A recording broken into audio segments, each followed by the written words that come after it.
Pues vamos a dar la bienvenida a nuestros hermanos, familiares y amigos que se unen por medio de la transmisión de YouTube del canal de la Iglesia Bautista Peniel. Sean bienvenidos, que el Señor les colme de bendiciones y bienvenidos de nuevo a todos ustedes que están aquí de manera presencial. Vamos a leer las escrituras, amados hermanos, y voy a pedirles a ustedes que por favor vayan conmigo a la primera epístola a Gálatas.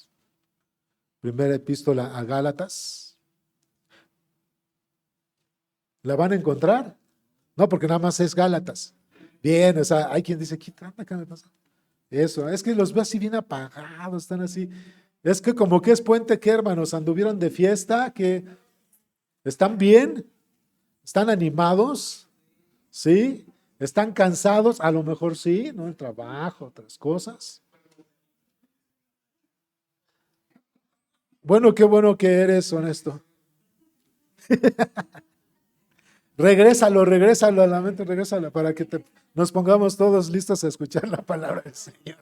Bueno, Gálatas capítulo 1, hermanos. Vamos a leer en estos momentos del versículo 11 al 24. No es tan largo, aunque sí es larga el texto de hoy, pero vamos a leer. Gálatas capítulo 1 del versículo 11 al 24. Puestos de pie, ya saben, yo leo el versículo 1, ustedes el versículo 1.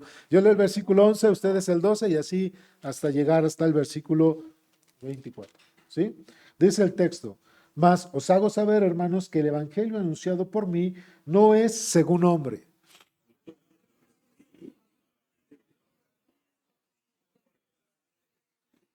Porque ya habéis oído acerca de mi conducta en otro tiempo en el judaísmo que perseguía sobremanera a la iglesia y la asolaba.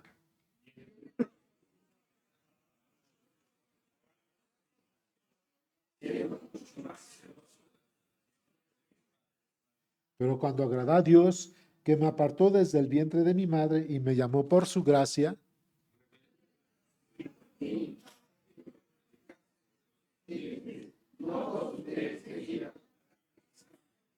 y ni subí a Jerusalén a los que los que eran apóstoles que yo, sino que fui a Arabia y volví de nuevo a Damasco.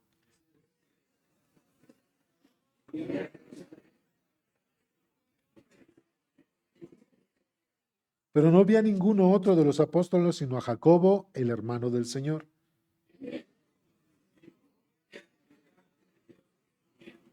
Después fui a las regiones de Siria y de Cilicia.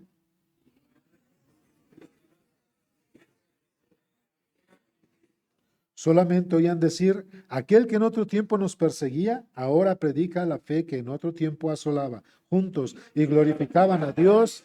Padre, queremos encomendar en tus manos esta enseñanza, esta predicación. Rogamos la suministración de tu Espíritu para que tengamos claridad de tu palabra, pero sobre todo para que transforme nuestra mente, nuestro corazón, y seamos capaces de adquirir no solamente el conocimiento, sino la voluntad de glorificarte por medio de tu palabra que se haga viva y vívida en nuestra vida, Señor.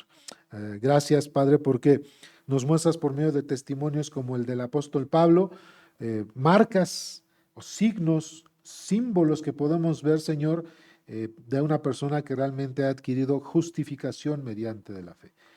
Te pedimos que tu nombre sea glorificado en este momento y alabado seas en Cristo. Amén. Pueden sentarse.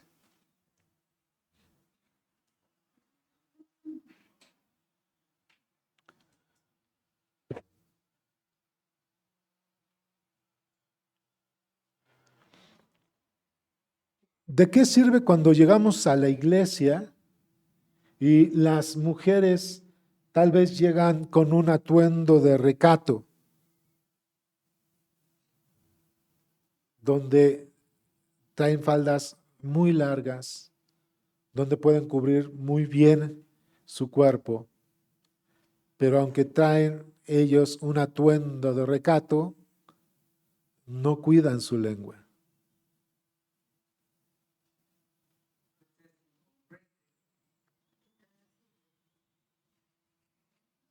¿De qué sirve cuando nosotros como varones seamos pulcros? Tal vez traigamos corbata o no traigamos corbata, pero al final nosotros aquí somos unos y en la calle somos otros. Somos, como dicen por ahí, candil de la calle y oscuridad de la casa. ¿De qué sirve? Es incongruente. ¿De qué sirve, hermanos, que ustedes y yo cumplamos ritos religiosos cuando solamente queremos eso, cumplir ritos religiosos, pero nuestra vida y nuestro corazón no son transformados? ¿De qué sirve? No sirve de nada. Y me podría ir así, hermanos. ¿De qué sirve? ¿De qué sirve? El asunto, hermanos, es que por medio del testimonio que vamos a ver aquí en las Escrituras del apóstol Pablo, desde que tuvo su conversión, la forma en que Dios operó en él por medio del Espíritu Santo y comenzó a hablar de Cristo tras su conversión, cuando fue a ver a los apóstoles a Jerusalén y después cuando empezaba él a predicar el Evangelio en otras partes de Asia Menor, y como Dios y Cristo lo iban transformando y como al cabo de casi 14, 15 años tomó como tal, hermanos, lo que era su primer viaje misionero para que se expandiera el Evangelio de Cristo. Podemos observar, vamos a observar aquí, hermanos, cuando menos 6 marcas de una persona que vive en la justificación. 6 marcas de una persona que vive en la justificación. Y cuando digo vive en la justificación, hermanos, es que es una persona que fue conocida de cómo vivía, se sabía su pecado y la forma en que se conducía en este mundo, y que después de que se supo de su conversión en Cristo, da signos, marcas, señales de una persona que efectivamente ha nacido de nuevo. Una persona que vive tras o bajo la justificación de haber puesto su fe en el Señor Jesucristo. ¿Cómo vive una persona que ha sido justificada? ¿Entienden el término justificado? Cuando hablamos de justificado es un término legal, forense, en el griego es así, es un término legal y forense. Forense, hermanos, viene, no lo voy a tomar ahorita con una cuestión legal en cuanto hablando de abogados y cuestiones así, sino del término griego. ¿Sí? Sí es una cuestión legal, pero cuando dice forense, nace del foro, de aquello que se juzgaba públicamente, en el uso que se tenía en los tiempos del Señor. Un foro, aquello que se juzgaba, hermanos, y se determinaba públicamente. Así que esto que escuchamos como justificación, hermanos, es un término legal y forense, donde el gran juez declara justa a una persona, no necesariamente inocente, sino que la declara justa, ¿verdad? Detrás de todas las investigaciones que se dieron, y él da un decreto, se declara justo. Ahora, en el Señor Jesucristo, en este ámbito forense, es decir, está Dios como el gran juez y se está señalando a una persona de su pecado. Esa persona, cuando ha puesto su fe en Cristo como su único y suficiente Salvador, por la muerte y la resurrección de Jesucristo, a eso le llamamos nosotros la obra redentora de nuestro Señor Jesucristo. Por su muerte y su resurrección, cuando una persona puso o ha puesto su fe en el Señor Jesucristo como su único y suficiente Salvador, por la mediación de Cristo, el gran juez, aunque estamos en el banquillo de los acusados, por la mediación de Cristo, el gran juez declara justo, es decir, no le imputa delito, puesto que las faltas de esa persona, esos pecados le fueron imputados a Cristo mediante la cruz, y la justicia que Cristo obró en la cruz, su muerte y resurrección, esa justicia le fue imputada a aquel que está o aquella que está sentada en el banquillo de los acusados mediante Cristo. Y de ahí es que el juez dice, está justificado, no porque sea inocente, sino porque le imputo la justicia de mi Hijo, quien murió y resucitó. Esa justicia se le estoy imputando legalmente a esa persona. Y esa persona, por supuesto, entonces se imputa el sacrificio de Cristo en su propia persona. Es ponerse en el lugar de otro. ¿Ok? Entonces, nuestro Señor Jesucristo, hermanos, es el que nos libró de la muerte, del pecado y la condenación. Así que a nosotros nos es imputada la muerte de Cristo y su resurrección, pero a Cristo le fue imputado nuestro pecado. Por esa obra redentora en el que Cristo murió en nuestro lugar, el justo por los injustos, por esa causa entonces, hermanos, es que una persona cuando pone su fe en Cristo, ante el juez supremo que es Dios, se le declara como justo o justificado. Ya he explicado entonces este término teológico. Entonces, hermanos, es qué signos puede mostrar o ha de mostrar una persona que efectivamente, amados hermanos, vive justificada en Cristo Jesús, Señor nuestro. Y vamos a ver esta parte que es interesante. Y esto lo vamos a extraer del testimonio de Pablo, el apóstol Pablo, que está hablando, hermanos, al auditorio original, que son las iglesias de Galacia. El apóstol Pablo le está hablando y entonces le está hablando a ese auditorio y él está tanto defendiendo como su ministerio, como mostrando, hermanos, un verdadero testimonio de haber nacido de nuevo, de justificación, de fe, de congruencia. Y de hecho vamos a ver seis puntos, hermanos, en los cuales vamos a observar marcas.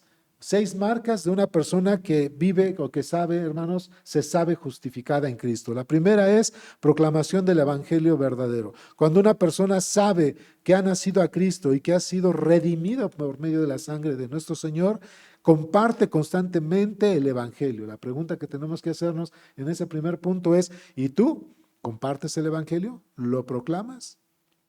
¿A cuántas personas les hablas de Cristo? Punto número 2, conversión genuina. Efectivamente, tu vida marca un antes y un después de Cristo. Todas las personas, no tú, todas las personas pueden decir quién eras antes de que llegaras al Señor y todas las personas pueden dar buen testimonio de quién eres tú cuando has llegado al Señor. Punto 3, defensa del Evangelio.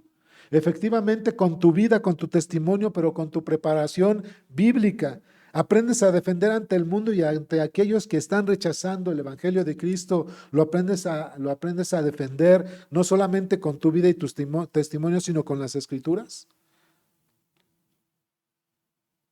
4, fundamento escritural. El evangelio que tú vives efectivamente es un evangelio que se proclamó por el Señor Jesucristo y los apóstoles y que está testificado en las Escrituras. ¿O es el evangelio que te han enseñado otros, quien sean? Un evangelio que hayas tú incluso adquirido o que te hayan enseñado o que han inventado, pero no el evangelio de las Escrituras. 5, que fue lo que comentaron algunos de ustedes. La palabra es congruencia doctrinal. Definitivamente tu vida y tu testimonio y las cosas que haces frente a los demás muestran que eres congruente al Evangelio de Cristo y al nuevo nacimiento. ¿Eres congruente? ¿Tus palabras muestran a Cristo? ¿Tus decisiones muestran a Cristo? ¿Tu testimonio muestra a Cristo? ¿Qué dirían los demás? Ahí en tu casa, tu trabajo, tu negocio. De verdad, las otras personas pueden ver a Cristo y cuando tú hablas, ¿pueden las personas escuchar a Cristo? Y 5, suficiencia en Cristo. Si el sacrificio de Cristo, amados hermanos, ha sido eficaz y suficiente para Dios, el sacrificio de Cristo tiene que ser eficaz y suficiente para que nosotros sepamos que no podemos hacer nada más para alcanzar la salvación, más que tener una fe en Cristo viva y eficaz y vivir en santidad a causa, hermanos, y en respuesta a esa redención que hemos recibido en el Señor. Son 6 puntos que espero que Dios me ayude con el tiempo ahorita. Y que vamos a estudiar. Primero, vamos con el primer punto, hermanos. Dice de los versículos 11 al 12 de Gálatas 1, dice, mas os hago saber, hermanos, que el evangelio anunciado por mí no es según hombre, pues yo no lo recibí ni lo aprendí de hombre alguno, sino por revelación, dice, de Jesucristo. El apóstol Pablo, amados hermanos, está dando testimonio de su conversión. Y más adelante, hermanos, va a estar hablando de cómo se dio la conversión de Pablo. Pero los que han leído las Escrituras, sobre todo en el libro de Hechos capítulo 9, el libro de Hechos capítulo 9 sobre todo se trata del testimonio de Pablo en su conversión. Cómo es que Cristo enfrentó a Pablo en camino a Damasco y ahí es cuando Cristo se presentó a Pablo y entonces Pablo tuvo que reconocer que Jesucristo era su Señor. Hermanos, entonces el evangelio, hermanos, siempre ha sido el mismo desde que Jesús y sus apóstoles lo proclamaron. Ese es un punto importante. Estamos estudiando la epístola a los Gálatas porque la iglesia de Cristo, no solamente Peniel, sino que la iglesia de Cristo, la iglesia contemporánea, la iglesia de hoy, está viviendo miles de evangelios, pero no el de Jesucristo. Cada quien tiene su evangelio.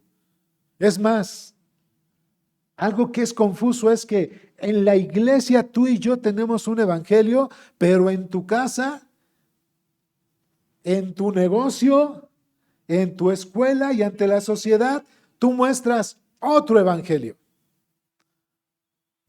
Es más, subiendo 12 pisos hacia arriba, el pastor y su esposa pueden tener otro evangelio y aquí abajo es otro evangelio.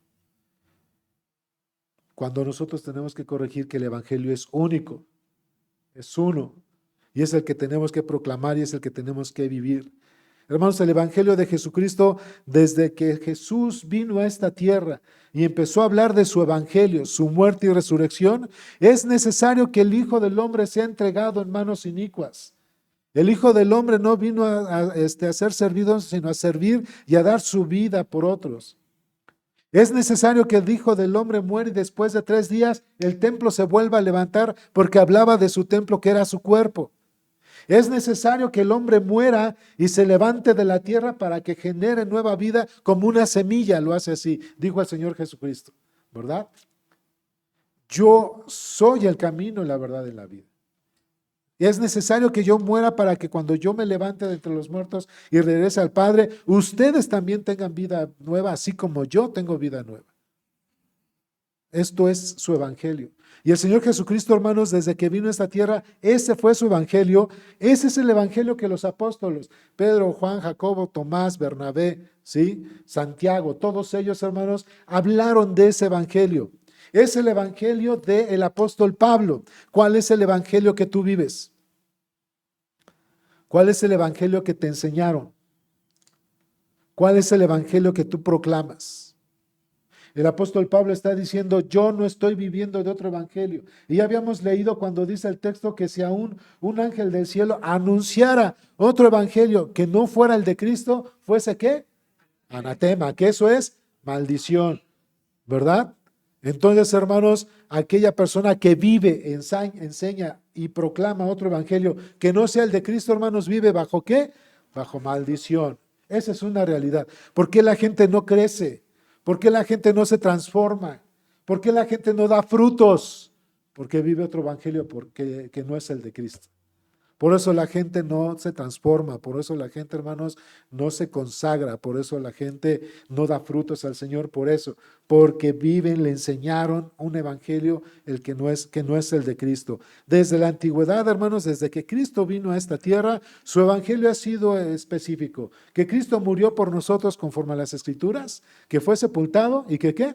Y que resucitó al tercer día conforme a las Escrituras, ¿verdad? ¿Verdad? Ascendió a los cielos, gracias, y que ascendió a los cielos. Ese es el evangelio, llamémosle en 3 puntos. Murió, fue sepultado y resucitó. Y lo podríamos ampliar un poquito más, pero ahorita el punto es que ese es el evangelio que tú tienes que vivir. Ese es el evangelio que tú tienes que experimentar.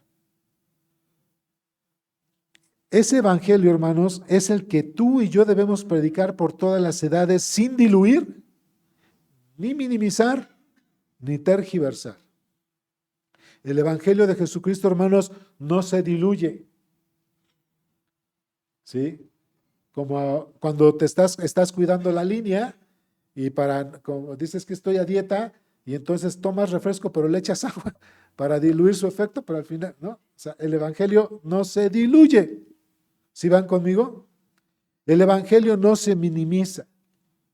Alguna vez hace ya fueron muchos años, algún hermano se me acercó y me dijo, oiga, pastor, yo me quedé muy preocupado en su predicación del domingo pasado y le pregunté por qué. Y él me dijo, es que sabe que yo traje a mi mamá y a mis hermanos de visita. Y usted mencionó algo muy fuerte. Y usted dijo, pastor, que no había nadie que haya venido de cuna cristiana. Y que si alguien cree que es cristiano porque viene de cuna cristiana, según Gálatas, estaba en maldición y mi mamá y mis hermanos ofendieron. Usted nos ofendió. Y yo le dije, hermano, lo lamento, pero eso dice la Escritura. Si tú has vivido el evangelio de tu mamá, de tu abuelita, y no te ha transformado, y te duele la palabra de Dios, es por eso, porque estás viviendo el evangelio de tu mamá. no el de las Escrituras. Y me dijo, no, yo estoy de acuerdo que eso dice la Biblia, pero ¿no lo podría haber dicho más suave? ¿Qué dicen ustedes?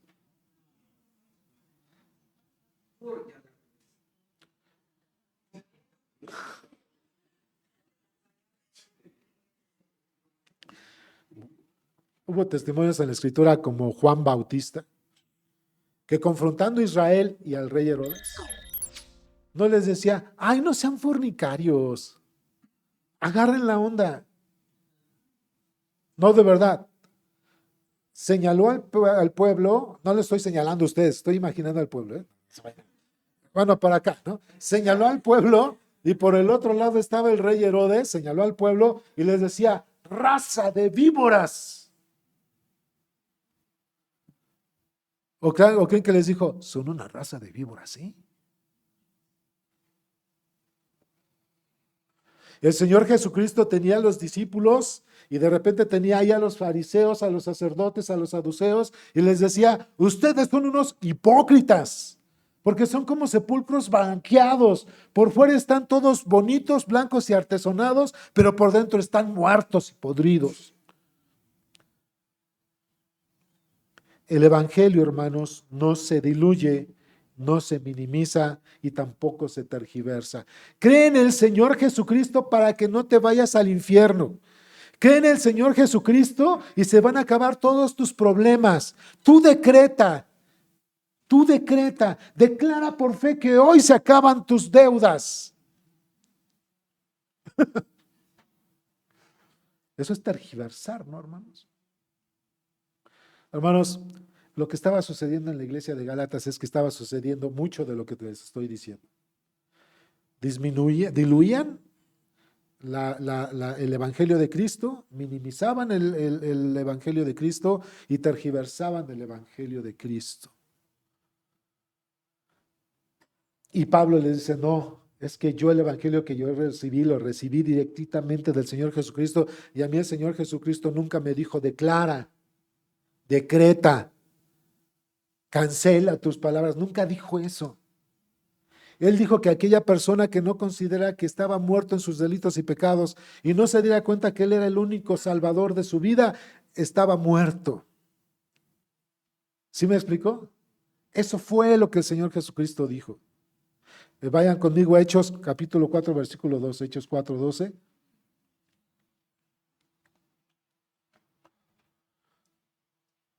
Dice la Escritura, en ningún otro hay salvación, porque no hay otro nombre bajo el cielo dado a los hombres en que podamos ser, ¿qué dice? Salvos.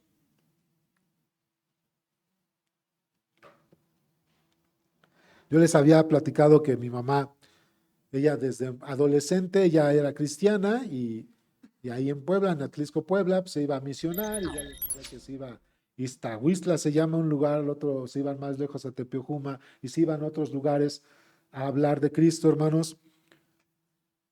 Y mi mamá y mi abuelita me hablaban de Cristo desde que yo era muy pequeño y a mí me enseñaron versículos bíblicos y me sabía muchos versículos bíblicos. Ya a los 7, 8 años yo me sabía muchos versículos bíblicos, pero Cristo no estaba en mi corazón y me sabía su palabra. Y me llevaban, les digo que en aquel tiempo le llamaban templo, ¿no? Me llevaban al templo. Y yo fui de los que, algunos como ustedes, yo fui uno de esos que decía, ¿eres cristiano? Sí, soy cristiano evangélico. ¿Por qué? Porque mi mamá y mi abuelita me enseñaron que eso es la palabra de Dios. Y yo crecí en la palabra de Dios, pero la palabra de Dios no había crecido en mí, hermanos. Yo crecí escuchando la palabra de Dios, pero la palabra de Dios ni había nacido en mí. Y eso es lo que estaba sucediendo con muchas personas en Gálatas. Y esto es lo que la iglesia está sufriendo, la iglesia contemporánea, en que todos tienen el evangelio de fulanito o sultanito, o se crean su propio evangelio, pero no tienen el evangelio de Cristo. Y otra vez, hermanos, no hay fruto, no hay consagración, no hay compromiso, no hay salvación. ¿Sí, hermanos? Esa es una realidad. Así que, primer punto que vemos en el testimonio de Pablo, hermanos, no hay otro evangelio, hay un solo evangelio el que debemos nosotros proclamar y es el evangelio verdadero, el evangelio de Cristo. Si tú escuchaste desde niño o desde niña el Evangelio de Cristo, el que es el Cristo murió por nuestros pecados conforme a las Escrituras y que fue sepultado y que resucitó al tercer día y el que lo declarara con su boca y lo creyera en su corazón será salvo, tú eres salvo por esa cuestión. No porque te hayan llevado desde niño a la iglesia y no porque hayas crecido en la palabra, ¿sí me explico, hermanos? Sino porque tú llegó el momento en que por el razonamiento que Dios te dio y por ese discernimiento que el Espíritu Santo puso en tu mente, tú pudiste encontrar a Cristo el único y suficiente Salvador. Por eso es que eres salvo. Y eso es lo que tú y yo tenemos que proclamar, no lo que pensaban hacer los Gálatas, que ya empezaban a meter otros evangelios que no era el de Cristo. De ahí que empezaban a judaizar. ¿Cuántos de ustedes, hermanos, creen que vienen de los judíos? Para que me digan salud, ¿de qué tribu es? ¿No? Salud. Ese era uno de los problemas que había en Gálatas, ¿no? Que estaban enseñando judaísmo, y al enseñar judaísmo, hermanos, se estaban yendo de Cristo y estaban echando fuera lo que era la muerte y resurrección de Cristo y querían que la gente se circuncidara y muchos ritos religiosos, hermanos, que no podían salvar. De ahí que voy al segundo punto. Es importante, además de que nosotros estemos proclamando y viviendo el Evangelio de Cristo, tener una conversión genuina, una verdadera conversión. Otra vez, hermanos, en las iglesias contemporáneas, en la iglesia Bautista Peniel, tal vez hoy, y hasta de los que no vinieron el día de hoy, puede haber alguna persona, sea quien sea, puede haber hoy aquí una persona que cree que es cristiana, que cree que es salva, que cree que es hijo o hija de Dios, pero porque precisamente todo eso se lo enseñaron y porque veía que en su familia la llevaban o lo traían a la iglesia, pero ellos nunca enfrentaron, hermanos, su pecado y nunca se arrepintieron de su pecado y nunca aceptaron a ellos a Cristo como su Salvador y hasta el día de hoy, ¿qué creen, hermanos? Siguen igual o peor. Y le siguen enseñando que viniendo a la iglesia a lo mejor cada 8 días, entonces ya estás bien con Dios porque ya la libraste, como si fueras a misa. ¿Se dan cuenta? Así que, hermanos, vamos a ver en Pablo una conversión genuina y es algo que nosotros también tenemos que mostrar. Dicen los versículos 13 al 24 de Gálatas 1, dice el texto, porque ya habéis oído acerca de mi conducta en otro tiempo en el judaísmo, que perseguía sobremanera la iglesia de Dios y la asolaba. Y en el judaísmo aventajaba a muchos de mis contemporáneos en mi nación, siendo mucho más celoso de las tradiciones de mis padres. Pero cuando agradó a Dios, que me apartó desde el vientre de mi madre y me llamó por su gracia, si eres de los que subrayan o circulan o marca tu Biblia, ¿no es pecado marcar la Biblia? ¿No es pecado circularla? Sí, no, hay quienes creen que es pecado circular, marcar, o ponerle una línea ahí en la Biblia y hasta tal vez llegas a la casa y la tienen en un púlpito y casi en un nicho, pero nunca la leen.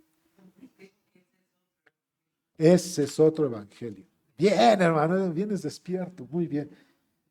Circula el versículo 15, pero cuando agradó a Dios que me apartó desde el vientre de mi madre y me llamó por su gracia, ¿quién llamó?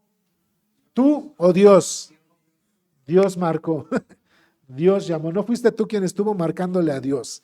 Y creo que las maneras en que le estuviste marcando a Dios, todos los números eran equivocados hasta que encontraste a Cristo. Solamente Dios es el que te llamó, es el que te marcó y es el que te trajo a Él, ¿sí? Entonces, un punto importante del apóstol Pablo. Hermanos, ¿por qué el apóstol Pablo se sabía salvo? Porque lo trajo su mamá, porque lo trajo su abuelita, porque nació en cuna cristiana, porque lo bautizaron desde chiquito, y así puedes ir viendo rituales, o porque él sabía que el evangelio, Dios lo había llamado desde el vientre de su madre y lo apartó tanto para el ministerio como para salvación. Eso es, hermanos, entender el nuevo nacimiento, un nacimiento genuino. ¿Sale, hermanos? Yo nací a Cristo porque Él enfrentó mi pecado y porque en Él encontré el único Redentor y Salvador. Ya leímos Hechos 4:12, porque en ningún otro hay salvación. No hay otro nombre dado a los hombres por el que podamos ser salvos, y ese es Jesucristo. Y sigo leyendo en el versículo 16, revelar a su Hijo en mí para que yo le predicase entre los gentiles, no consulté enseguida con carne y sangre. Cuando dice carne y sangre, él no dice, a mí tampoco me lo enseñó ni Pedro, ni Juan, ni Jacobo, y esos eran apóstoles. A mí me lo dio Jesucristo mismo, Y ni subí a Jerusalén a los que eran apóstoles antes que yo, sino que fui a Arabia y volví de nuevo a Damasco. Entonces, cuando Pablo se convirtió ahí en el camino a Damasco, él no se fue luego a buscar a los apóstoles, sino que se fue, ¿qué dice? A Arabia, y luego se fue a, ¿verdad? Y regresó. Él siguió, hermano, su camino, pero todavía no empezaba su ministerio. Y dice en el versículo 18, después, pasados 3 años, subí a Jerusalén para ver a Pedro y permanecí con él 15 días. Pero no vi a ninguno de los apóstoles, sino a Jacobo, el hermano del Señor. Y si dice Jacobo, el hermano del Señor, ¿cuál hermano? Santiago, pero ¿es hermano en la carne? ¿Es su primo hermano? ¿O el hermano así como yo te digo, hola hermano, hola hermana? Era su carnal. No, no, no, hermanos, es que era una forma como que entiéndanlo. Era su hermano en la carne, pues era su carnal. Era hijo de María, ¿sí? Si la Biblia dice así, hermanos. Y es importante porque el catolicismo romano dice que María se fue siempre virgen. Y no, de aquí se cae ese dogma mariano. Dicho sea de paso, regreso a lo que vamos, ¿no? Dice, versículo 20, en esto os escribo, he aquí delante de Dios que no miento. Después fui a las regiones de Siria y de Cilicia, y no era conocido de vista las iglesias de Judea que eran en Cristo. Solamente oían decir, aquel que en otro tiempo nos perseguía, ahora predica la fe que en otro tiempo asolaban. O sea, la gente, hermanos, cuando Pablo salió con cartas que autorizaban que él persiguiera a la iglesia, y Cristo lo topó ahí en Damasco, hermanos, se corrió el evangelio, hermanos, y se corrió la noticia de que ese hombre que perseguía a la iglesia ya se había convertido a Cristo, pero no lo conocían de vista. Es lo que está diciendo. Y ya cuando él llegaba era famoso, hermanos. Aquí no es como los YouTubers y los TikToks, que es famoso porque algo hace ahí, un guiñito ahí que hace y ya es famoso, ¿no? No, este era famoso por proclamar el evangelio, pero no lo conocían de vista. Y ya cuando decían, ahí va Pablo, ¿ese es Pablo? Y entonces la gente decía, ¿ese que va ahí es el que nos asolaba? ¿Es el que nos perseguía? Y la respuesta, ¿cuál era? Glorificaban a Dios, dice el versículo 24, y glorificaban a Dios en mí. Después, pasados ¿cuántos años? Dice el versículo 1 del 2. 14 años subí otra vez a Jerusalén con Bernabé y llevando conmigo también a quien dice, a Tito, llevando conmigo también a Tito, dice el texto, pero no subí según la revelación para no correr o haber corrido en vano. Expuse en privado a los que tenían cierta reputación el evangelio que predico entre los gentiles. Entonces lo que estaba haciendo el apóstol Pablo, hermanos, era decirles a los apóstoles como tal, cuál era el evangelio que él creía y que él había dejado el Señor. Y cuando se dieron cuenta, ¿qué observaron, hermanos? Que era el mismo. No era el evangelio de Santiago, no era el evangelio de Pablo, no era el evangelio de Juan, no era el evangelio de Felipe, no era el evangelio de María Magdalena, y estoy mencionando a los apócrifos. Era el evangelio de Cristo.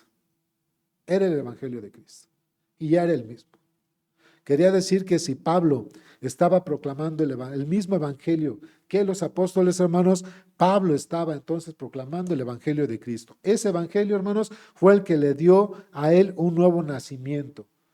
Hermanos, en nuestra vida, como creyentes, siempre hay un ACDC. Siempre hay un antes y un después de Cristo. Pablo les decía, miren, yo asolaba a la iglesia de Cristo, perseguía el camino de Cristo. Cuando me enfrentó el Señor, entonces yo, ya fuera de perseguirlos, empecé a adoctrinarme porque fue a ver después de 3 años a Pedro. 15 días le bastaron a Pablo para estar con Pedro y escuchar de las cosas del Señor. Y luego se volvió a ir y pasaron 14 años y regresó para decir, oigan hermanos, como ya creció mucho la iglesia, tenemos que unificar nuestros criterios. ¿Verdad? Tenemos que unificar nuestros criterios, porque por ahí Ahí andaban queriendo hacer que Tito se circuncidara cuando él es griego. Les estoy platicando lo que está muy largo aquí para leer, ¿sí? Querían que Tito se circuncidara cuando él era griego. Y nosotros no vamos a caer en esa esclavitud, hermanos, de volver a la esclavitud de las leyes de Moisés, ¿no?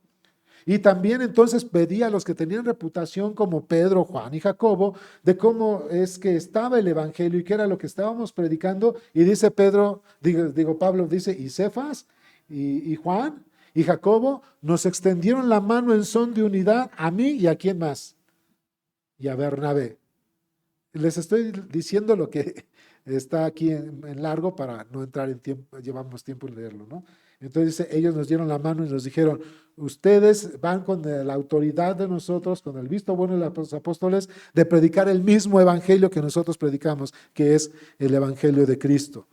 Pero todo eso sucedió, hermanos, cuando la gente sabía y se dio cuenta que Pablo perseguía a la iglesia, que se convirtió al Señor. ¿Y qué creen, hermanos? Que la conversión de Pablo había traído precisamente un verdadero nacimiento. Hermanos, todos aquí hemos experimentado, como Pablo y los demás apóstoles, todos hemos experimentado, hermanos, un cambio en nuestra vida. Si en verdad hemos nosotros creído que Cristo es el Señor. Todos tenemos un antes y un después de Cristo. Todos. Hermano, hermana, si tú te comportas, actúas, hablas y vives igual que antes de que aceptaras a Cristo, tú no eres salvo. Tú no eres salvo. Porque así con el testimonio de Pablo, nos dimos cuenta que él asolaba a la iglesia de Cristo y después ya la hizo crecer. Hubo un cambio radical, radical. Para los demás hermanos es evidente un cambio de vida y de tu testimonio. ¿Qué dicen los demás de tu cristianismo? ¿Qué dicen los demás de tu vida cristiana? Podrían decir como Pablo, claro, Pablo perseguía a la iglesia, pero ¿cuál es tu testimonio antes de Cristo? ¿Qué podrían decir las personas de tu vida? Ahí va aquel que antes estaba ahí tirado en las banquetas. Ahí va aquel que siempre estaba cada 8 días en los bares. Ahí va aquel que además de su esposa tenía 2 o 3 mujeres más. Ahí va aquel que es un desobligado y mira hoy cómo tiene a su familia. Ahí va aquella mujer que es una desobligada y mira cómo deja a sus hijos. Y me puedo ir, hermanos. Si lo anterior no ha cambiado, tú no has nacido a Cristo. Porque una persona que así como Pablo, que se sabe en justificación, es una persona que efectivamente muestra un cambio antes y después de Cristo. Antes y después de Cristo, esa es una realidad. Y yo no estoy hablando de caídas o recaídas. Yo no estoy hablando de eso. Porque el que era mentiroso ya no debe mentir, pero todos somos mentirosos. ¿En algún momento vamos a mentir? Claro, yo estoy hablando de aquella persona que se caracteriza siempre en el mismo pecado, con el mismo mal hábito o incluso con la misma adicción. Siempre, en todo momento. No que recaiga. ¿Nosotros estamos propensos a volver a pecar, hermanos? Sí. Yo estoy hablando de los que efectivamente viven así. Se les considera por su pecado, hermanos. Debo preguntarme quién era yo antes de Cristo y quién soy yo ahora en Cristo. Pablo lo pudo expresar. Yo los perseguía y hoy glorifican a Dios en mí. ¿Qué dice tu familia? ¿Qué dicen en tu negocio? ¿Qué dicen en tu trabajo? ¿Qué dicen en la escuela? Te pueden ver y pueden decir, mira, ese hombre, esa mujer, gloria sea a Dios por esa persona. O imagínate que te vean caminando fuera de tu casa, en tu negocio, tu trabajo, en la escuela y que digan, dice que es cristiano. ¿No? Dice que es cristiana. Ve cómo se viste, ve cómo se expresa. Dice que es cristiano, ve cómo vive, ve lo que demuestra. ¿Eso glorificaría a Cristo, hermanos, o lleva a vituperio del Señor? Tengamos cuidado, hermanos, porque un falso cristianismo lleva a que la gente, fuera de que se acerque a Cristo, los aleja. Y entonces nos van a ver como falsos y religiosos y místicos, porque van a la iglesia, cumplen sus rituales, hasta ofrendan, pero su vida no es transformada. Díganme eso, ¿de qué sirve? ¿Se acuerdan de mi introducción? ¿De qué sirve? De nada, si no hay una verdadera conversión. Cuando tú has nacido de nuevo, tu vida, tu testimonio, pero también tu conocimiento del Señor debe dar una defensa del Evangelio. El Evangelio, hermanos, se tiene que defender hoy en día. No es defender a Dios, es defender el Evangelio. Y el Evangelio, hermanos, ¿saben de quién primero lo tenemos que defender, hermanos? Le diste al clavo.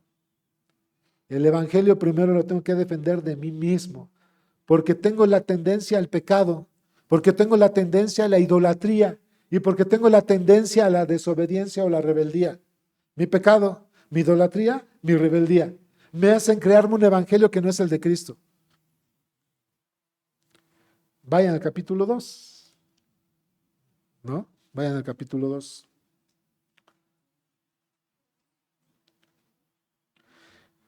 De Gálatas, ¿verdad?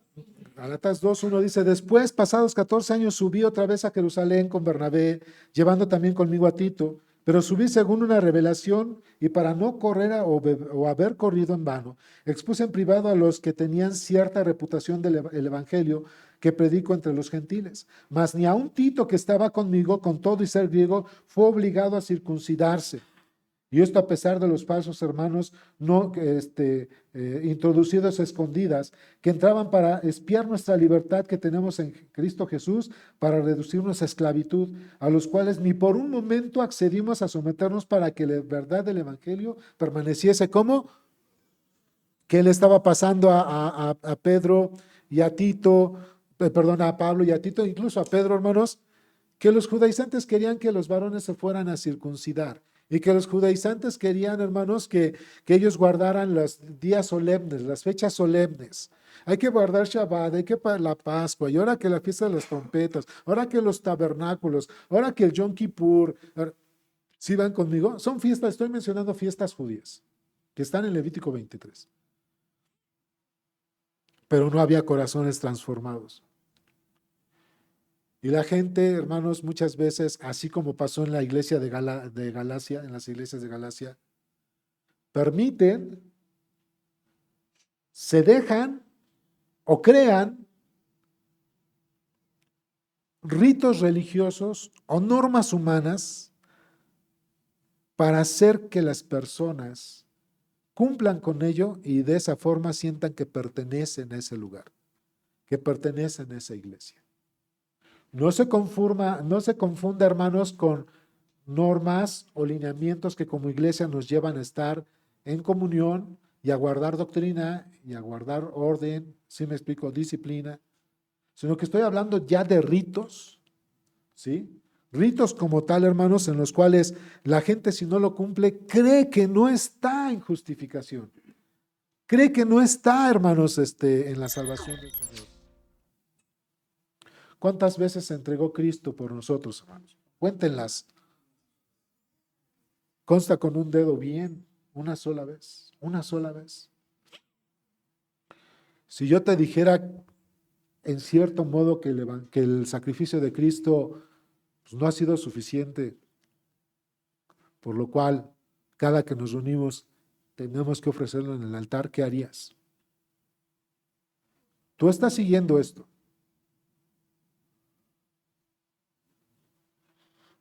No te pongas en tu posición de protestante o evangélico.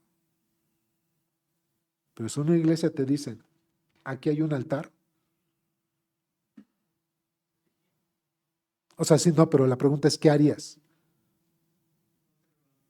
Eso es otro evangelio. Y a Jesucristo cada 8 días en las misas se le sacrifica por medio de la Eucaristía. Cada 8 días. Cuando la Biblia dice que fue una vez, para siempre. Y nosotros defendemos el Evangelio y decimos, no. Jesucristo se entregó una sola vez ¿Estamos de acuerdo con eso, hermanos? ¿Alguien tiene duda de que Jesucristo se entregó una sola vez y para siempre? Entonces, ¿no están de acuerdo con eso de que Jesucristo, digo, para verla acá, ¿no? Es que no dijeron, ¿no? Quiero llevarlos a este punto, hermanos, somos religiosos y místicos. ¿Verdad que nos queda claro que esa doctrina tergiversada y herética del catolicismo romano solamente pierde?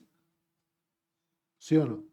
Bueno, de esa misma manera que esa doctrina de la Eucaristía, es decir, no, perdón, de la misa, cada 8 días, pierde fuera de llevar al Señor, así como estamos de acuerdo con eso, deberías estar de acuerdo que una vida incongruente, de mal testimonio, y que viene nada más a la iglesia para curarse en salud, pierde igual que la misa. Somos místicos y religiosos. No estamos adoptando la gracia. ¿Sí van conmigo, hermanos? ¿Sí me puede explicar? ¿Sí? ¿O lo explico de otra manera? ¿Sí me puede explicar? ¿Verdad que tú y yo nos hemos creado nuestra forma de ver a Cristo? Es que si voy a la iglesia, Dios me va a perdonar, pero ya que salga de ahí, Señor, pues como ya me puse de cuentas contigo hace ratito, pues vamos a seguirle dando. Y no es catolicismo, estoy en una iglesia cristiana, evangélica. Y ya después de un tiempo, ya que le di rienda suelta a la carne, ay Señor, ahora sí voy a ir a darte gracias. Ahora sí voy a ir a consagrarme. Ahora sí. ¿Crees que Cristo dijo, ahora sí me entrego? Como que Cristo iba y no iba a la cruz, hermanos. Ahora sí o no. Hermanos, eso es herejía. No es haber nacido de nuevo. Porque cuando tú ya entendiste que Cristo murió una sola vez y para siempre, defiendes el Evangelio con tu vida, con tu testimonio y con las Escrituras. Cristo murió una sola vez y para siempre. Y nosotros debemos defender el Evangelio de ritos, hermanos, religiosos que nos quieran hacer, de normas humanas, hermanos, pero lo tenemos que defender primeramente con nuestra vida. Hermanos, el apóstol Pablo decía de la iglesia, de las iglesias, decía, ustedes son mi principal carta de presentación, ¿no? Vidas transformadas, vidas que han nacido de nuevo, vidas que proclaman a Cristo. Yo no tengo que llegar, decía el apóstol Pablo en 2 de Corintios, el apóstol Pablo decía, yo no tengo que venir con cartas apostólicas. A mí el que me atoró fue Cristo y el que me mandó fue Cristo. Tengo el mandato directo de Cristo, no una carta apostólica. Mis cartas son ustedes. Su vida transformada, el que han nacido de nuevo, el que se han consagrado, el que proclaman el Evangelio de Cristo. Ustedes son mis cartas. A ver, hermano, llegando a ese punto, tu vida es una carta abierta de la defensa del Evangelio. ¿Cómo se vive el Evangelio, hermanos? Tu vida es una carta abierta. Tú y yo somos un libro abierto y está expuesto a todos. Todos pueden pasar y leerte. ¿Sí o no, hermanos? Algunos hermanos luego platicando les hago preguntas y les digo, qué bueno que me dices porque luego me es difícil leerte. No, en serio, hermanos, y luego les digo, a ver, hermano, ¿me puedes aclarar esto que tú dijiste esto o actuaste de esta manera, hermano? No me gusta interpretar, no me gusta darme ideas, ni por tu contexto decir, ay, es que lo dijo porque él es así. No, a ver, ven, hermano, hermana, ¿por qué dijiste esto? ¿A qué te referías? Y ya que me explicó, entonces ya les digo, gracias, porque me ayudas a interpretarte, porque luego me es difícil leerte.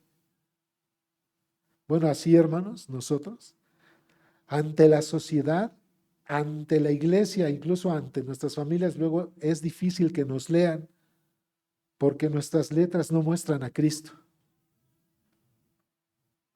Es difícil que nos lean. A ver, hay quien sin pena, hermanos, ¿a quién le gusta leer? Levanten la mano. Bueno, por supuesto. ¿A quién le gusta? Qué bueno. Algunos más menos.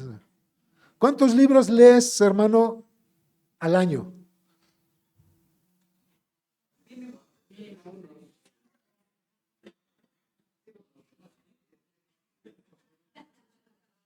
Cinco, pero no del sensacional de traileros, no de estos, hermanos. Es libros que te eduquen.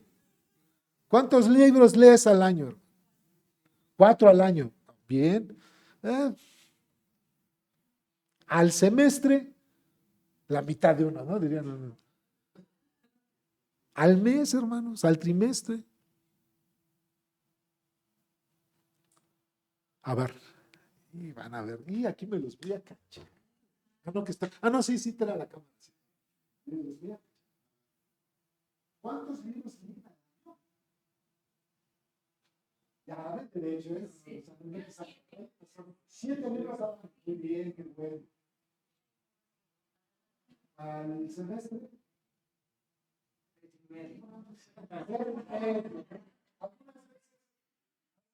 Incluso, ya sabes que no lo entiendes, o porque pues, de repente tienes que revisar ahí porque hay otras cosas que hacer. La vida no es lectura.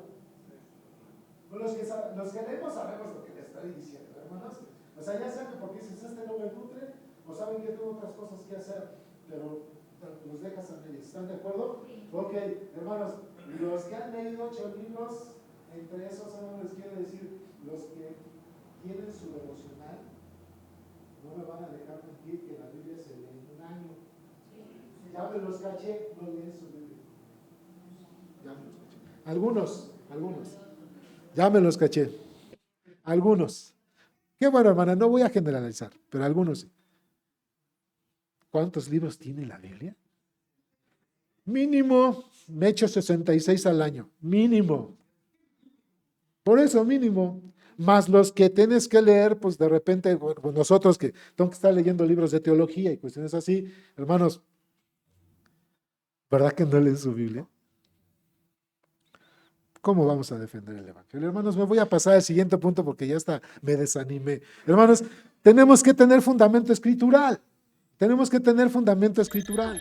Fíjense, el apóstol Pablo da en su testimonio y dice, desde los versículos 6 al 10, dice, desde Gálatas 2, dice, pero de todos los que tenían reputación de ser algo, los que ya hayan sido en otro tiempo, nada me importa. Dios no hace, acepción de personas.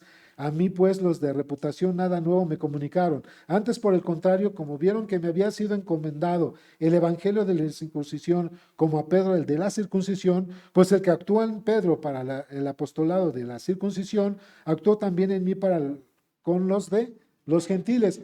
Está hablando de Cristo.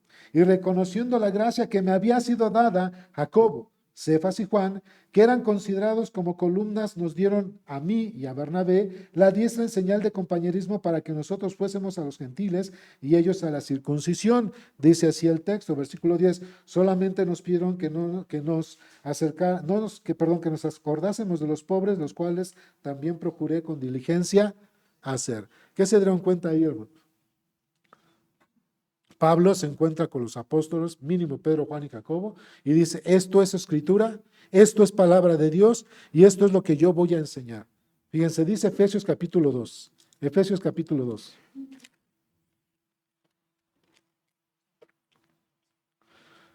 Efesios 2:20.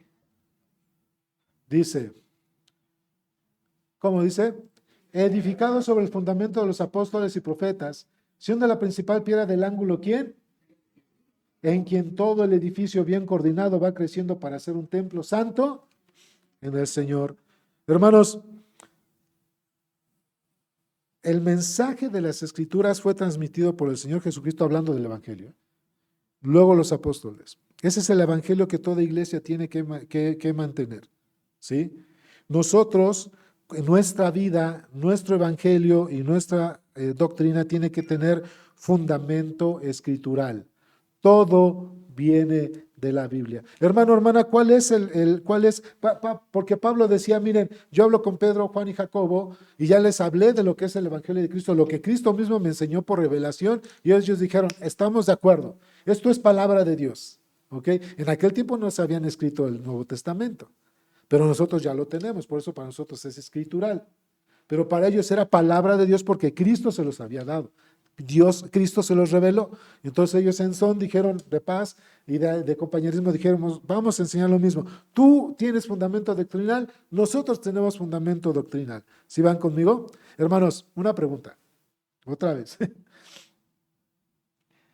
¿Alguna vez te han preguntado a ti, algún católico romano te dice, oye, ¿tú por qué? ¿Cuál es la diferencia entre el catolicismo y el protestantismo? ¿Cuál es el fundamento? ¿Cuál es lo que hace la diferencia? ¿Qué es lo que hace la diferencia? Bueno, buen punto, es que, bien, bien, Gloria, es que tanto católicos como protestantes creemos en Jesucristo.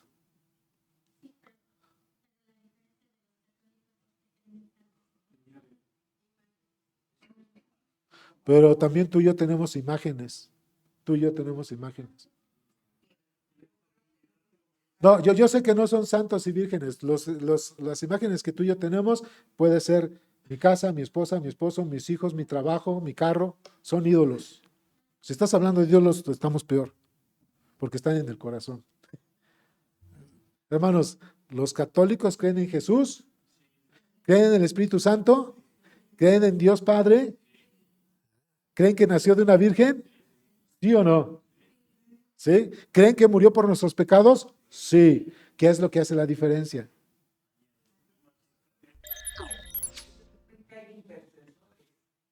Acá también se reúnen los cristianos y dicen, vamos a interceder unos por otros, pum, para atrás. Sale. A ver, bien. Y allá atrás, hermano Javier.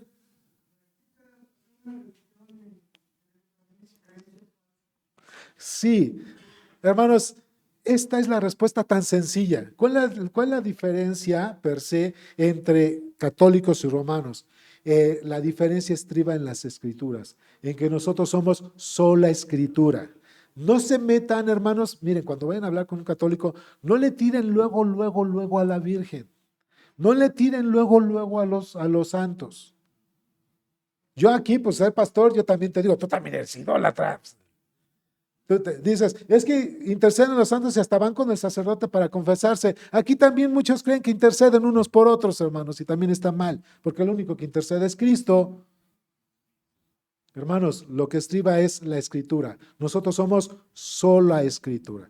Lo que la Biblia enseña, nosotros enseñamos. Lo que la Biblia habla, hermanos, con prudencia, nosotros enseñamos con prudencia. Y donde la Biblia guarda silencio, ¿qué hacemos nosotros? Guardamos silencio. Y de ahí entonces ya dices, de ahí te puedo, ¿y tú por qué no crees en santos y vírgenes? Es que la Biblia no enseña esas doctrinas, ya no te metas en otra. Es que no lo enseña la Biblia. Yo no creo en la Virgen porque no lo enseña la Biblia. Yo no creo en la Virgen porque no lo enseñan los santos. No lo enseña la Biblia. Y la Biblia es palabra de Dios. ¿Sí van conmigo? Yo creo en lo que creo porque la Biblia lo enseña. Porque la Biblia es mi fundamento. Y eso me da congruencia cristiana. Actuar en congruencia a lo que Dios hizo por mí. Porque si Cristo se sacrificó y tú mismo crees que Cristo es el Salvador, pero además crees que por enseñanza que te han dado, también interceden por ti los santos y las vírgenes, como entre los evangélicos creen que entre hermanos pueden interceder unos por otros, aunque estén igual de pecadores, pues estamos igual de perdidos. ¿No? ¿No han enseñado eso? Que intercedemos unos por otros. Vente, hermano, vamos a interceder uno para... Pero ¿quién eres tú para que intercedas por mí? Intercedió Cristo. Podemos orar en el nombre del Señor, que es diferente, pero yo, ¿cómo voy a interceder yo pecador por ti? Pero eres el pastor, pero yo no soy santo, yo no soy Dios, soy pecador. Yo necesito de un intermediador que es Cristo, así como tú. Oramos unos por otros, pero no intercedemos. Si van conmigo, hermanos, ¿cómo está la onda, hermanos? Entonces, ¿qué es lo que hace la diferencia? Eso nos va a llevar, hermanos, congruencia doctrinal. El que yo tenga la escritura como base me va a dar congruencia doctrinal. Fíjense, ya hablamos que marcas de justificación, es decir, de alguien que es justificado, es la proclamación del Evangelio. Habla del Evangelio, no deja de hablar del Evangelio. Habla del Evangelio. 2, una conversión genuina, un antes y un después de Cristo. 3, defensa del Evangelio hasta con su propio testimonio y con su vida. 4, un fundamento escritural. Todo lo que yo creo viene ¿de dónde? No de lo que me dijo el pastor, no de lo que me dijo mi mamá, no de lo que me dijo mi papá, no de lo que me enseñó mi abuelita. No, viene de las escrituras. Las escrituras son las que marcan mi creencia, mi práctica y mi fe. Y de ahí que las escrituras, hermanos, son las que me hacen llevar una vida cristiana congruente. Y más adelante ahí en sus Biblias, los que tienen la traducción Reina Valera y algunas ediciones, tienen ahí en el versículo 11 de Gálatas 2, tienen arriba un subtítulo que dice, Pablo reprende a Pedro, ¿en dónde? Estaban en la romería, hermanos. Estaban ahí. No, es en serio, es en serio. Estaban en la romería. ¿Y qué creen que hacía Pedro? Pedro, hermanos. Pedro, o sea, era San Pedro, hermanos. No el de las llaves, era Pedro, hermanos. Y lo que hacía el buen Pedro era incongruente. Resulta que una vez llega Pablo, allá lo nota ahí en Jerusalén, y Pablo lo ve que primero sale, lo voy a decir como a nuestro lenguaje. Pablo se da cuenta que el hermano Pablo sale de un restaurante donde solamente, hermanos, hay, comen judíos, puro kosher, ¿no? Es el término de la comida judía, puro kosher, de kadosh, que es santo, todo santo, puro, ¿no? Puro kosher. Eso se vio, Pedro se vio, voy a decirlo así, se vio a mediodía, hermanos, en la comida, Pedro se va con los hermanos judaizantes y come kosher, ¿no? Luego para almorzar, hermanos, agarra y se va donde hay carnitas. Bueno, es para que lo entendamos tú y yo, hermanos, claro que es. Te estoy platicando porque ellos no comen carne de puerco, ¿no? Va y come carnitas y lo ve, y luego sale de comer carnitas y se encuentra un hermano que está comiendo mariscos. Y va Pedro y le dice, ¿cómo te atreves a comer mariscos? Porque esto lo prohíbe la ley. Y Pablo le dice, Pedro, ven, brother, ven por acá. Se acabó la historia. Bien, hermano. Tú y yo tendríamos que hacer ahí pareja, haciendo algo ahí como que... Se acabó la historia. Eres un hipócrita. Como tú, que te fuiste primero a comer con los judaizantes, comes kosher, luego te vas y comes carnitas, le pides al hermano que come mariscos, que está impuro. Vete al Evangelio. Cristo nos liberó de la ley. Cristo nos ha sido justificación, santificación. Vete de ahí. Camina congruentemente. Eso le pasó a Pedro, hermanos. Pero ¿cuántos Pedritos y Pedritas sabemos aquí? No piedritas, dije Pedritos y piedritas. Y Pedritas. Hermanos, fuera de darnos cuenta cómo está nuestra vida, fuera de ver cómo me comporto yo, fuera de observar qué tanto Cristo me está transformando y quebrantando, ando viendo a ver en qué se equivocan los hermanos. Ando viendo qué no me parece de lo que hicieron hoy en su vida. Ando viendo por qué vistieron así. Ando viendo por qué comieron así. Ando viendo por qué hicieron esto. ¿Y por qué? Hermanos, ¿no me comporto como Pedro? ¿No me comporto como Pedro? Saquemos la viga de nuestro ojo, hermanos. El día que Cristo esté transformando nuestra vida, el día que nosotros permitamos que Cristo transforme nuestra vida, hermanos, ni tú ni yo nos vamos a tener tiempo de a ver qué come, qué viste, por qué dijo, qué hizo, no me parece. No vas a tener tiempo de eso. El hermano o la hermana que tienen tiempo para molestarse y para juzgar qué come, qué viste, qué hace y qué deja de hacer, esa persona no ha sacado la viga de su ojo. Por eso tiene tiempo para juzgar lo que hace o deja de hacer el otro. Eso le pasó a Pedro, hermanos. Y muchos de nosotros podemos tener una vida cristiana incongruente. Que por un lado decimos somos cristianos, que por un lado decimos por qué este hermano y esta hermana no hacen esto, pero por el otro lado no tenemos frutos para el Señor. Por el otro lado no nos somos transformados en nuestro carácter. Por el otro lado no encontramos con su compromiso en Cristo. Por el otro lado nos queremos quedar con un pecado, parte de nuestro pecado, el cual suple mi pasión, pero no soporto las pasiones de otros. ¿Sí van conmigo, hermanos? O sea, tú y yo sí nos podemos dar concesiones para nuestras pasiones, pero no soportamos las pasiones de los otros. ¿Sí van conmigo? Eso es una vida incongruente. El día que tú y yo nos pongamos a trabajar y el día que sea Cristo el que está transformando por su palabra nuestra vida, nuestro corazón, nuestra conducta, ese día tú y yo vamos a dejar de tener tiempo para ver qué me gusta del vestido, de la comida y del comportamiento y de las palabras de los demás. Ese día. Y eso es lo que Pablo le quiso decir a Pedro. No seas incongruente. Y Pablo sí fue congruente. Pablo se dijo, yo dejé el judaísmo y lo dejé. Yo dejé el judaísmo y yo no ando haciendo rituales religiosos. Yo dejé la esclavitud de la ley, ahora tengo libertad en Cristo. Solamente que yo no uso mi libertad para ocasión de la carne, sino en amor para hacer de edificación a unos o a otros. ¿Por qué? Porque por último punto, él sabía que en Cristo la salvación era suficiente.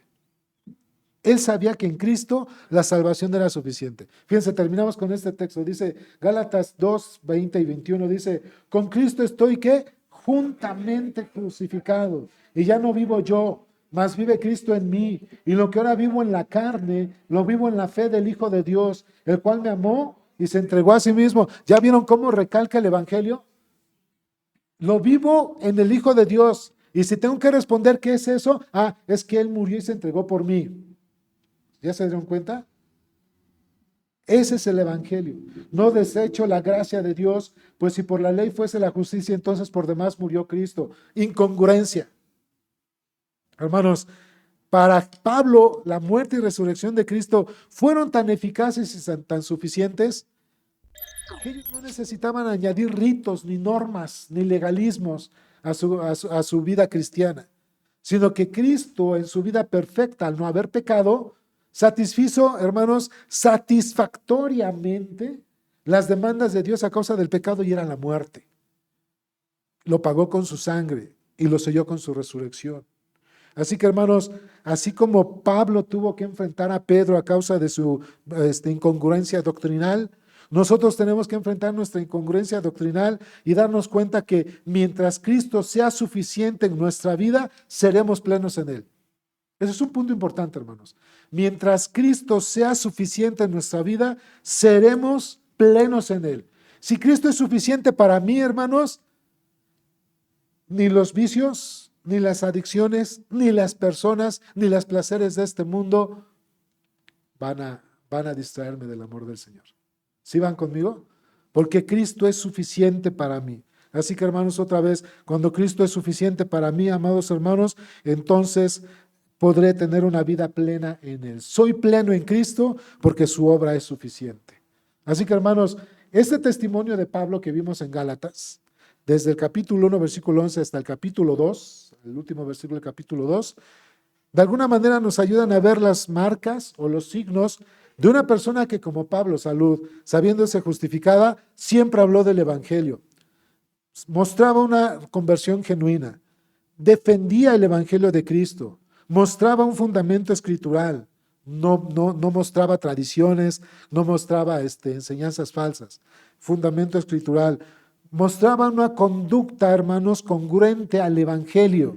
Y por último, todo esto se conjuntaba y reflejaba como signo, hermanos, que Pablo era una persona plena en Cristo, porque para él Cristo es suficiente. Cristo, hermanos, es suficiente. Puestos de pie y terminamos con oración. Padre, gracias por tu palabra. Muchas veces, Señor, hemos vivido con incongruencias. Nos hemos planteado, Señor, parámetros que nosotros mismos no pudimos cumplir o no hemos podido cumplir. Y queremos que otros los cumplan, Señor. Hemos querido surcar otros caminos que no son los tuyos. Y eso nos han llevado al debacle espiritual. Y hemos dejado de proclamar tu palabra, de proclamar el Evangelio de Cristo. Señor, permite que estos 6 signos que acabamos de aprender el día de hoy sobre el testimonio del apóstol Pablo, sean 6 signos, Señor, que puedan también en nosotros marcar nuestra vida, para que precisamente en el último, que es el punto número 6, Dios, pues es que Cristo es suficiente.